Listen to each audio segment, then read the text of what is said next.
ನಮಸ್ಕಾರ ವೀಕ್ಷಕರೇ, ಏಷ್ಯಾನೆಟ್ ಸುವರ್ಣ ನ್ಯೂಸ್ನ ಜಾತಕ ಫಲ ವಿಶೇಷ ಕಾರ್ಯಕ್ರಮಕ್ಕೆ ಸ್ವಾಗತ. ನಾನು ನಯನ ಶಂಕರ್. ಇವತ್ತು ಬುಧವಾರ.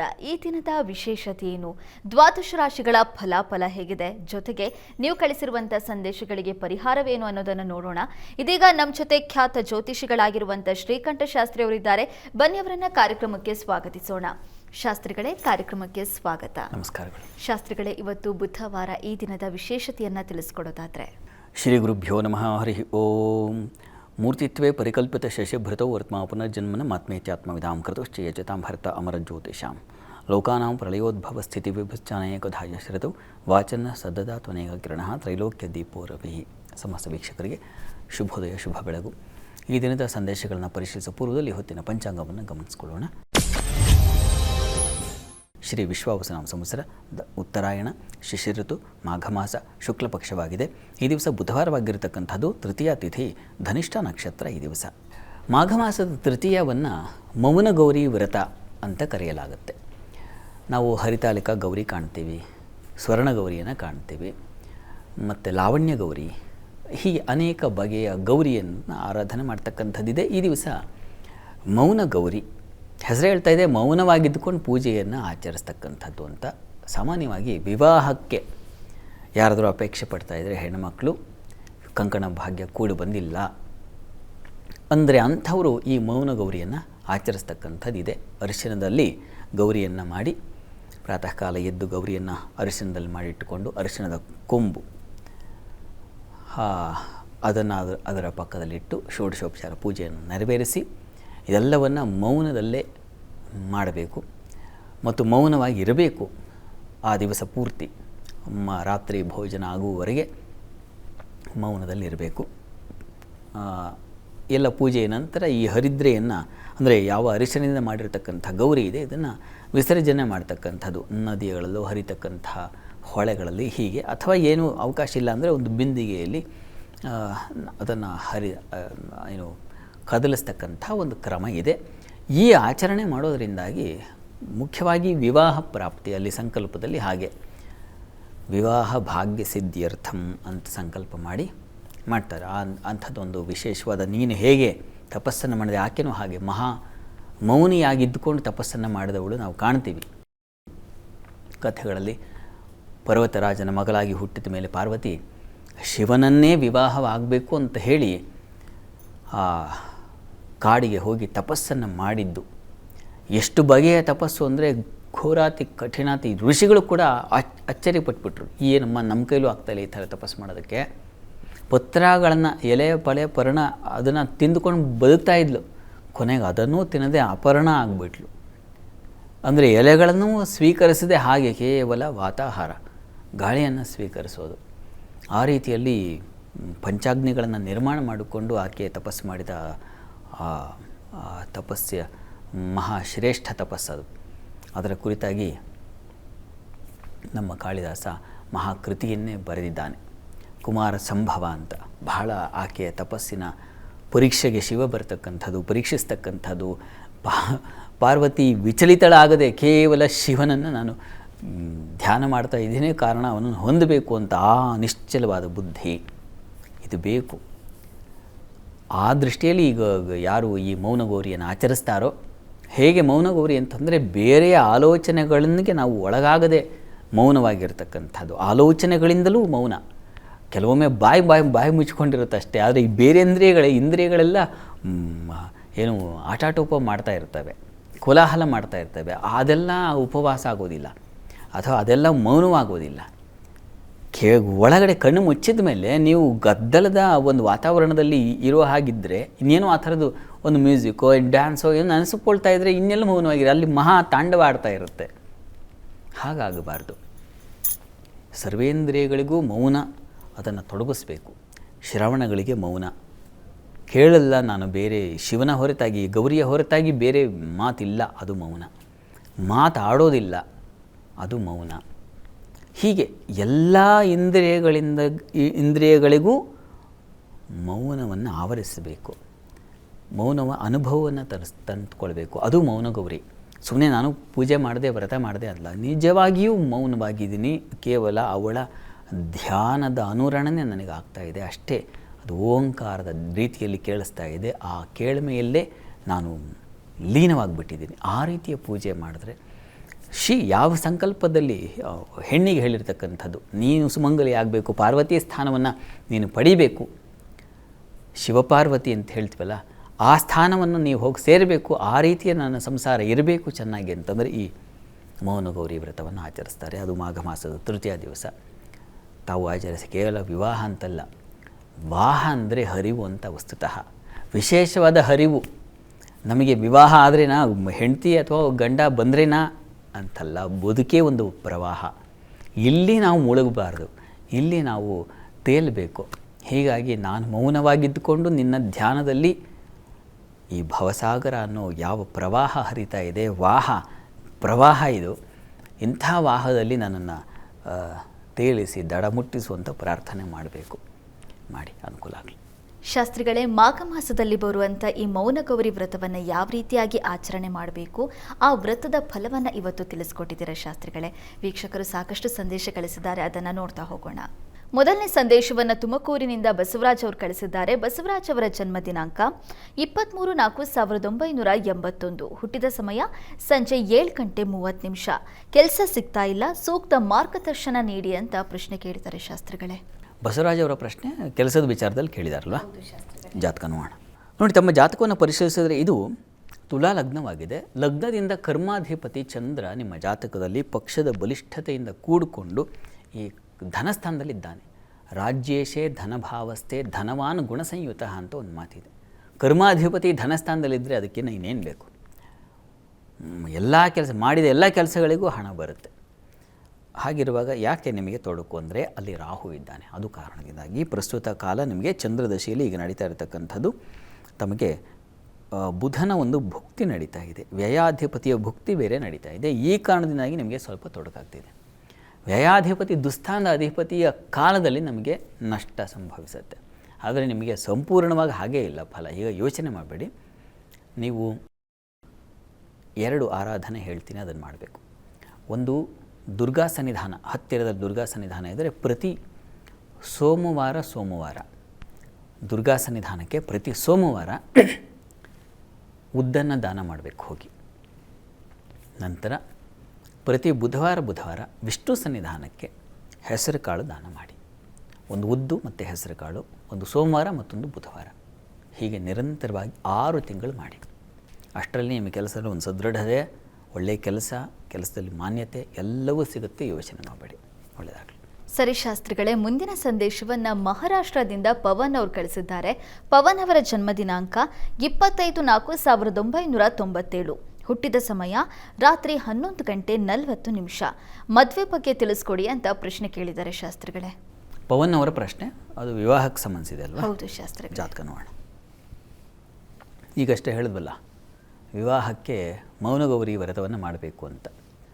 ಹಾಗಂತೇನು ಹೆಣ್ಣುಮಕ್ಕಳೇ ಅಂತಲ್ಲ, ಗಂಡಸರು ಮಾಡಬೇಕು. ಗೌರಿಯ ಫಲ ಬರಬೇಕು ನಮಗೆ ಅಂತಂದರೆ ಒಳ್ಳೆಯ ಹೆಣ್ಣಿಗೆ ಒಳ್ಳೆಯ ಗಂಡ ಬೇಕು, ಗಂಡಿಗೆ ಒಳ್ಳೆಯ ಹೆಂಡತಿ ಬೇಕು. ಇದಕ್ಕೆ ಪಾರ್ವತಿ ಪರಮೇಶ್ವರ ಅನುಗ್ರಹ ಇರಬೇಕು. ಅದಿಲ್ಲ ಅಂದರೆ ಸಾಧ್ಯವಿಲ್ಲ. ಒಬ್ಬ ಪ್ರಸಿದ್ಧ ಲೇಖಕರ ಮಾತು, ಹೆಂಡತಿ ಒಳ್ಳೆಯವಳಾಗಿದ್ದರೆ ತುಂಬ ಒಳ್ಳೆಯದು, ಸುಖ ಸಂಸಾರವನ್ನು ಮಾಡ್ತಾರಂತೆ. ಹೆಂಡತಿ ಕೆಟ್ಟವಳೇನಾದರೂ ಆಗಿದ್ದರೆ ಅದು ತುಂಬ ಒಳ್ಳೆಯದು, ಭಗವಂತನ ಸಂಘ ಆಗುತ್ತಂತೆ. ಹೀಗಾಗಿ ಯಾವ ರೀತಿಯ ಹೆಣ್ಣು ಬೇಕು ಅಥವಾ ಯಾವ ರೀತಿಯ ಗಂಡ, ಇದು ವರ್ಷ ಹೇಳ್ಕೋಬಹುದು. ಅದು ಬೇಕು ಅಂದರೆ ಪಾರ್ವತಿ ಪರಮೇಶ್ವರನ್ನೇ ಪ್ರಾರ್ಥನೆ ಮಾಡಬೇಕು. ನೋಡೋಣ ನಿಮ್ಮ ಜಾತಕದಲ್ಲಿ ಏನಾಗಿದೆ ಅಂತ. ನೋಡಿ, ಪ್ರಸ್ತುತ ನಿಮ್ಮದು ಧನು ಲಗ್ನದಿಂದ ಸಪ್ತಮಾಧಿಪತಿ ಬುಧನಾಗಿದ್ದಾನೆ. ಪ್ರಸ್ತುತ ನಿಮಗೆ ನಡೀತಾ ಇರತಕ್ಕಂಥದ್ದು ಶುಕ್ರದಶೆಯಲ್ಲಿ ಈಗ ರವಿ ಭುಕ್ತಿ ಕಳೆದು ಚಂದ್ರ ಪ್ರಾರಂಭವಾಗಿದೆ. ಚಂದ್ರ ನಿಮ್ಮ ಜಾತಕದಲ್ಲಿ ವ್ಯಯದಲ್ಲಿದ್ದಾನೆ. ನೋಡಿ, ಆತ ಅಷ್ಟಮಾಧಿಪತಿ. ಬುಧ ಕೂಡ ನಿಮಗೆ ಶತ್ರು ಕ್ಷೇತ್ರದಲ್ಲಿರ್ತಕ್ಕಂಥದ್ದು. ಜಾತಕದಲ್ಲಿ ಮೌಢ್ಯತೆ ಬೇರೆ ಇದೆ. ಹೀಗಾಗಿ ಬುಧ ಶಾಂತಿ ಮಾಡಿಸಬೇಕು. ಜೊತೆಗೆ ನೀವು ಬುಧಗ್ರಹ ಶಾಂತಿ ಮಾಡಿಸಿ, ಇದರ ಜೊತೆಗೆ ಯಾವುದಾದ್ರೂ ಒಂದು ಶ್ರೀನಿವಾಸ ಸನ್ನಿಧಾನ ಇದ್ದರೆ ಶ್ರೀನಿವಾಸ ಕಲ್ಯಾಣವನ್ನು ಮಾಡಿಸಿ. ಇದು ತುಂಬ ಅಗತ್ಯ ಇದೆ. ಇದರಿಂದ ನಿಮಗೆ ಒಳ್ಳೆಯ ಶುಭ ಫಲ ಖಂಡಿತ ಬರುತ್ತೆ. ಯೋಚನೆ ಮಾಡಬೇಡಿ. ಇವೆರಡರಿಂದ ನಿಮಗೆ ಅನುಕೂಲ ಉಂಟಾಗುತ್ತೆ. ಒಳ್ಳೆಯದಾಗಲಿ ತಮಗೆ. ಸರಿ ಶಾಸ್ತ್ರಿಗಳೇ, ಮುಂದಿನ ಸಂದೇಶವನ್ನು ಬೆಂಗಳೂರಿನಿಂದ ಲೀಲಾಥರ್ ಅವರು ಕಳಿಸಿದ್ದಾರೆ. ಲೀಲಾಥರ್ ಅವರ ಜನ್ಮ ದಿನಾಂಕ 2/7/1967. ಹುಟ್ಟಿದ ಸಮಯ ಮಧ್ಯರಾತ್ರಿ 12:10. ಆರೋಗ್ಯ ಸಮಸ್ಯೆ ಇದೆ, ಜೊತೆಗೆ ಸ್ವಂತ ಕಾರನ್ನು ಖರೀದಿ ಮಾಡಬೇಕು ಅಂದ್ಕೊಳ್ತಾ ಇದ್ದೀವಿ, ಆದರೆ ಅದಕ್ಕೆ ಅವಕಾಶ ಬರ್ತಾ ಇಲ್ಲ. ಜೊತೆಗೆ ಮಾಡ್ತಾ ಇರುವಂಥ ಕೆಲಸದಲ್ಲೂ ಕೂಡ ಕಿರಿಕಿರಿ ಇದೆ.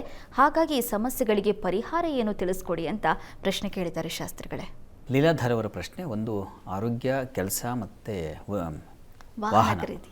ಓಕೆ, ನೋಡಿ, ನಿಮ್ಮ ಜಾತಕವನ್ನು ಪರಿಶೀಲಿಸಿದರೆ ಇದು ಮೀನ ಲಗ್ನವಾಗಿದೆ. ಲಗ್ನದ ಅಧಿಪತಿ ಗುರು ನಿಮ್ಮ ಜಾತಕದಲ್ಲಿ ಉಚ್ಚಸ್ಥಾನದಲ್ಲಿದ್ದಾನೆ. ಉಚ್ಚಸ್ಥಾನದಲ್ಲಿದ್ದರೆ ಸ್ವಚ್ಛೆ ಪೂರ್ಣಂ ಅಂತ ಹೇಳುತ್ತೆ. ಪೂರ್ಣ ಫಲ ಬರುತ್ತಪ್ಪ, ಅದಕ್ಕೆ ಸಂಶಯ ಇಲ್ಲ ಅಂತ. ಅವನೇ ಕರ್ಮಾಧಿಪತಿ. ಆದರೆ ಅವನ ಕಾಲ ಇರಬೇಕು. ಈಗ ನೋಡೋಣ, ನಿಮಗೀಗ ನಡೀತಾ ಇರತಕ್ಕಂಥದ್ದು ರಾಹು ದಶೆಯಲ್ಲಿ ಈಗ ನಡೀತಾ ಇರತಕ್ಕಂಥ ತಮಗೆ ಶುಕ್ರನ ಒಂದು ಕಾಲ ನಡೀತಾ ಇದೆ. ನೋಡಿ, ನಿಮಗೆ 2031 ಜುಲೈ 2031 ಜುಲೈ ಕಳಿಬೇಕು ಇವರೇ. ಅಲ್ಲಿಂದ ನಿಮಗೆ ತುಂಬ ಸುಖಿ ಜೀವನ ಇರುತ್ತೆ. ಇನ್ನೂ ಸ್ವಲ್ಪ ದೂರ ಇದೆ. ಅಲ್ಲಿವರೆಗೂ ಏನಪ್ಪ ಅಂತಂದರೆ ತಾಳ್ಕೊಳ್ಬೇಕಾಗತ್ತೆ ಅಷ್ಟೇ, ಬೇರೆ ದಾರಿ ಇಲ್ಲ. ಹಾಗಂತ ಈಗ ಹೇಗಿದೆ ಅಂತಂದರೆ ಶುಕ್ರನ ಕಾಲ ನಡೀತಾ ಇದೆ, ಅವನು ಷಷ್ಠದಲ್ಲಿದ್ದಾನೆ, 6ನೇ ಮನೇಲಿದ್ದಾನೆ. ಅವನ ಅಷ್ಟಮಾಧಿಪತಿ ಬೇರೆ. ಇಂತಹ ಸಮಯದಲ್ಲಿ ಅಷ್ಟಮಾಧಿಪತಿ ಷಷ್ಠದಲ್ಲಿದ್ದರೆ ರೋಗದ ಬಾಧೆ ಉಲ್ಬಣವಾಗುತ್ತೆ. ಇದನ್ನು ಶಾಸ್ತ್ರ ಹೇಳುತ್ತೆ. ಇದಕ್ಕೆ ಶುಕ್ರ ಶಾಂತಿ ಮಾಡಿಸ್ಬೇಕು. ಇದು ಪ್ರತಿ ದಿವಸ ದುರ್ಗಾ ಕವಚ ಹೇಳ್ಕೊಳ್ಬೇಕು. ಇದನ್ನು ದಯವಿಟ್ಟು ಮಾಡಿ. ತಾವು ಪಾಪ ವಾಹನದ ಬಗ್ಗೆ ಕೇಳಿದ್ದೀರಾ, ವಾಹನ ಅನುಕೂಲ ಹೇಗಿದೆ ಇತ್ಯಾದಿ ಅಂತ. ವಾಹನ ಅನುಕೂಲಕ್ಕೆ ಈಗ ತತ್ಕಾಲದಲ್ಲಿ ಅವಕಾಶ ಕಡಿಮೆ ಇದೆ. ಈಗ ತೊಗೊಂಡ್ರೆ ಏನಾಗುತ್ತೆ ಅಂದರೆ ಭಾರ ಜೊತೆಗೆ ಮತ್ತೊಂದು ಭಾರ ಹೇರಿದ್ರೆ ಏನಾಗುತ್ತೆ, ಕುಸಿತಾನೆ ವ್ಯಕ್ತಿ, ಹೀಗಾಗುತ್ತೆ. ಹೀಗಾಗಿ ಮೊದಲು ಆರೋಗ್ಯ, ಕೆಲಸ ಇವುಗಳ ಕಡೆ ಸ್ವಲ್ಪ ಗಮನ ಕೊಡಿ. ಇದರಿಂದ ಹೊರಗೆ ಬರೋಕ್ಕಂದರೆ ಈ ಕಷ್ಟದಿಂದ ಹೊರಗೆ ಬರಬೇಕಿದ್ರೆ ಶುಕ್ರ ಶಾಂತಿ ಮಾಡಿಸಿ, ಜೊತೆಗೆ ದುರ್ಗಾ ಕವಚ ಹೇಳ್ಕೊಳ್ಳಿ. ನಿಮಗೆ ಇದು ಈ ಆರಾಧನೆಗಳಿಂದ ಈ ಮೊದಲು ಪ್ರಾರಂಭಿಕ ಸಂಕಟಗಳಿಂದ ಹೊರಗೆ ಬರ್ತೀರ. ಆಮೇಲೆ ವಾಹನದ ಇತ್ಯಾದಿ ಯೋಚನೆ ಮಾಡೋಣ. ವಾಹನ ನಿಮಗೆ ಯಾವಾಗ ಗೊತ್ತಾ, ಮುಂದಿನ ಈಗ ಬರೋ ಜೂನ್ ನಂತರದಲ್ಲಿ ಪ್ರಯತ್ನ ಮಾಡಬಹುದು. ವಾಹನ ತಗೊಳ್ಳೇಬೇಕು ಅಂತ ನಿಮಗಿದ್ದರೆ ಪ್ರಯತ್ನ ಮಾಡಬಹುದು. ಜೂನ್ ನಂತರ ಮಾಡಿ. ಸರಿ ಶಾಸ್ತ್ರಿಗಳೇ, ವೀಕ್ಷಕರ ಸಂದೇಶಗಳಿಗೆ ಪರಿಹಾರ ತಿಳಿಸ್ಕೊಟ್ಟಿದ್ದೀರಾ. ಇವತ್ತು ದ್ವಾದಶ ರಾಶಿಗಳ ಫಲಾಫಲ ಹೇಗಿದೆ ನೋಡೋಣ. ದ್ವಾದಶ ರಾಶಿಗಳ ಈ ದಿನದ ಫಲಾಫಲ ನೋಡೋಣ. ಶಾಸ್ತ್ರಿಗಳೇ, ಮೊದಲಿಗೆ ಈ ದಿನದ 6 ರಾಶಿಗಳ ಫಲಾಫಲ ತಿಳಿಸ್ಕೊಡೋದಾದರೆ. 12 ರಾಶಿಗಳ ಫಲಾಫಲ ತಿಳಿಯುವ ಮುನ್ನ ಈ ಹೊತ್ತಿನ ಗ್ರಹ ಸ್ಥಿತಿಯನ್ನು ಗಮನಿಸ್ಕೊಳ್ಳೋದಾದರೆ, ಮಿಥುನ ರಾಶಿಯಲ್ಲಿ ಗುರು ಇರ್ತಕ್ಕಂಥದ್ದು ನೋಡ್ತಾ ಇದ್ದೀವಿ.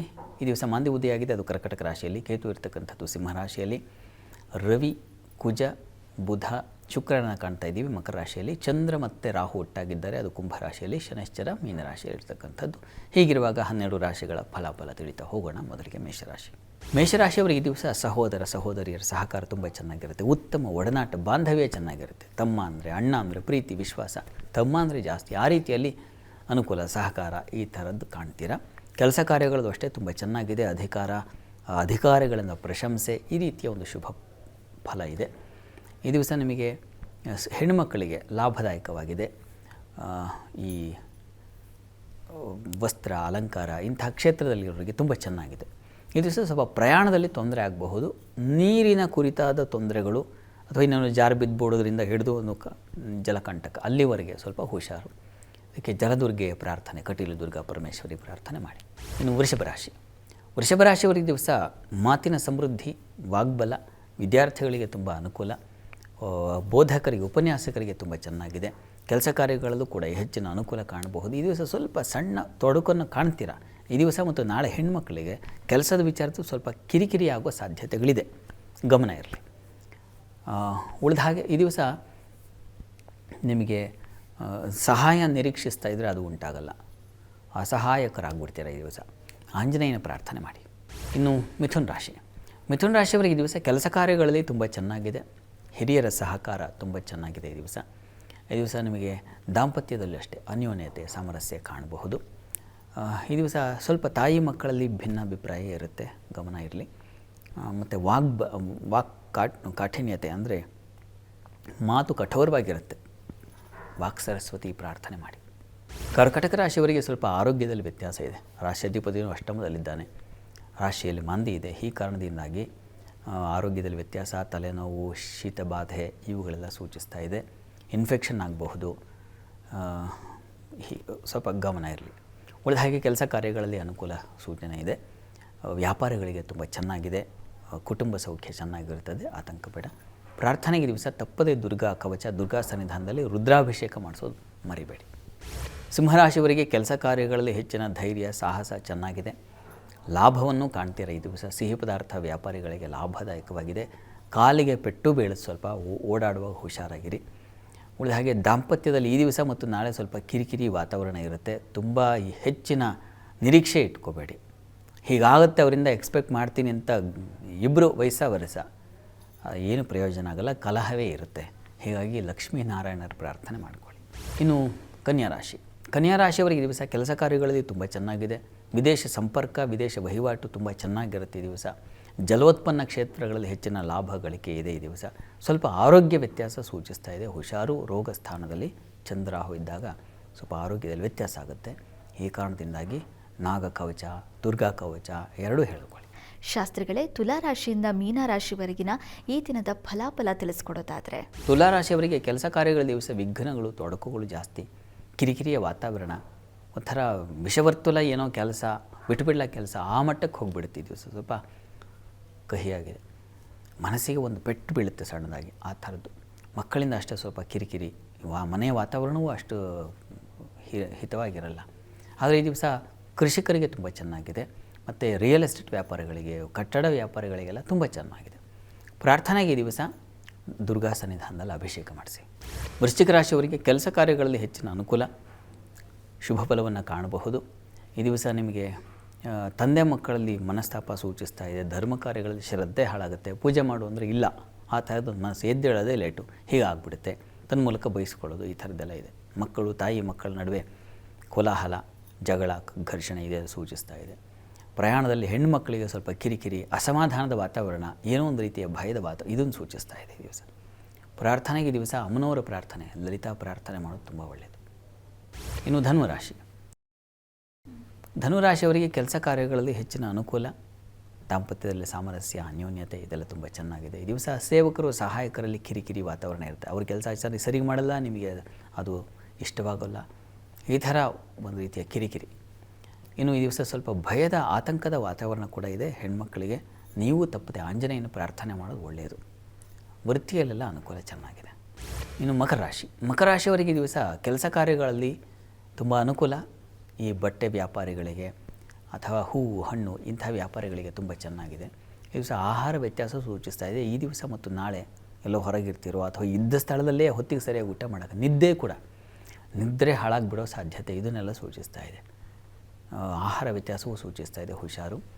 ದಾಂಪತ್ಯದಲ್ಲಿ ದಿವಸ ಮನಸ್ತಾಪಗಳು, ಭಿನ್ನಾಭಿಪ್ರಾಯಗಳು, ವಿದೇಶ ಪ್ರಯಾಣ ಇದ್ದರೆ ಅದಕ್ಕೆ ಹಿನ್ನಡೆಗಳು ಸ್ವಲ್ಪ ತೊಡಕಿದೆ. ಪ್ರಾರ್ಥನೆಗೆ ದಿವಸ ದುರ್ಗಾ ಪ್ರಾರ್ಥನೆಯನ್ನೇ, ದುರ್ಗಾ ಸನ್ನಿಧಾನದಲ್ಲಿ ಒಂದು ಅಭಿಷೇಕ ಮಾಡಿಸೋದು ಒಳ್ಳೆಯದು. ಕುಂಭರಾಶಿಯವರಿಗೆ ಈ ದಿವಸ ಕೆಲಸ ಕಾರ್ಯಗಳಲ್ಲಿ ಹೆಚ್ಚಿನ ಪರಿಶ್ರಮದಾಯಕವಾಗಿದೆ. ಈ ದಿವಸ ಮನಸ್ಸು ಮಂಕಾಗಿರುತ್ತೆ. ಈ ದಿವಸ ಮತ್ತು ನಾಳೆ 2 ದಿವಸ ಯಾಕೋ ಡಲ್ ಇರ್ತೀರ. ಆದರೆ ವಿದ್ಯಾರ್ಥಿಗಳಿಗೆ, ಹೈಯರ್ ಸ್ಟಡೀಸ್ ಅವರಿಗೆ ತುಂಬ ಚೆನ್ನಾಗಿದೆ. ಕುಟುಂಬದಲ್ಲಿ ಹಿರಿಯರ ಸಹಕಾರ ಚೆನ್ನಾಗಿರ್ತದೆ ಈ ದಿವಸ. ಮುಖ್ಯವಾಗಿ ಅಧ್ಯಯನ, ಗುರುಗಳು, ಸಂಶೋಧನೆ ಇಂಥವುಗಳಲ್ಲಿ ಹೆಚ್ಚಿನ ತೊಡಗುವಿಕೆ, ಸಮಯ ಅಲ್ಲಿ ವಿನಿಯೋಗ ಮಾಡೋದು ಒಳ್ಳೆಯದು, ಚೆನ್ನಾಗಿದೆ. ಪ್ರಾರ್ಥನೆಗೆ ದುರ್ಗಾ ಕವಚ ಹೇಳ್ಕೊಳ್ಳಿ. ಇನ್ನು ಮೀನರಾಶಿಯವರಿಗೆ ಈ ದಿವಸ ಕೆಲಸ ಕಾರ್ಯಗಳಲ್ಲಿ ಹೆಚ್ಚಿನ ಅನುಕೂಲ, ಸಹೋದ್ಯೋಗಿಗಳ ಸಹಕಾರ ತುಂಬ ಚೆನ್ನಾಗಿದೆ. ಆದರೆ ಮಕ್ಕಳ ವಿಚಾರದಲ್ಲಿ ಅವರಿಂದ ನಷ್ಟ, ವ್ಯಥೆ ಸೂಚಿಸ್ತಾ ಇದೆ. ಈ ದಿವಸ ಮತ್ತು ನಾಳೆ 2 ದಿವಸ ಮಕ್ಕಳ ವಿಚಾರದಲ್ಲಿ ಬಹಳ ಹುಷಾರಾಗಿರಬೇಕು. ಈ ದಿವಸ ನಮಗೆ ಉದರ ಬಾಧೆ ಕೂಡ, ಏನೋ ಒಂದು ರೀತಿಯ ಅಸಮಾಧಾನ, ಒಂಥರ ನೋವು, ಇದನ್ನು ಸೂಚಿಸ್ತಾ ಇದೆ. ಇದಕ್ಕೆ ತಪ್ಪದೇ ದುರ್ಗಾ ಕವಚ ತಪ್ಪದೇ ಹೇಳ್ಕೊಳ್ಳಿ. ಈ ದಿವಸ 12 ರಾಶಿಗಳವರು, ರಾಶಿ ಗೊತ್ತಿಲ್ಲ ಅಂತಕ್ಕಂಥವ್ರು ಹೇಳಬಹುದಾದ ಮಂತ್ರ ಗಮನಿಸಿ. ಓಂ ಹೇಮವತ್ಯೈ ನಮಃ, ಪಾರ್ವತಿ ಮಂತ್ರ ಇದು ಹೇಳ್ಕೊಳ್ಳಿ. ಶಾಸ್ತ್ರಿಗಳೇ, ಈ ದಿನದ ವಿಶೇಷತೆ, ದ್ವಾದಶ ರಾಶಿಗಳ ಫಲಾಫಲ ಹಾಗೆ ವೀಕ್ಷಕರ ಸಂದೇಶಗಳಿಗೆ ಪರಿಹಾರ ತಿಳಿಸ್ಕೊಟ್ಟಿದ್ದೀರಾ. ಧನ್ಯವಾದಗಳು ಶಾಸ್ತ್ರಿಗಳೇ. ಸರ್ವೇ ಜನಾಃ ಸುಖಿನೋ ಭವಂತು, ಸಮಸ್ತ ಸನ್ಮಂಗಳಾನಿ ಭವಂತು. ಎಲ್ಲರಿಗೂ ಶುಭವಾಗಲಿ. ವೀಕ್ಷಕರೇ, ಇದಾಗಿತ್ತು ಇವತ್ತಿನ ಜಾತಕ ಫಲ ವಿಶೇಷ ಕಾರ್ಯಕ್ರಮ. ನೇರ, ದಿಟ್ಟ, ನಿರಂತರ ಸುದ್ದಿಗಾಗಿ ನೋಡ್ತಾ ಇರಿ ಏಷ್ಯಾನೆಟ್ ಸುವರ್ಣ ನ್ಯೂಸ್.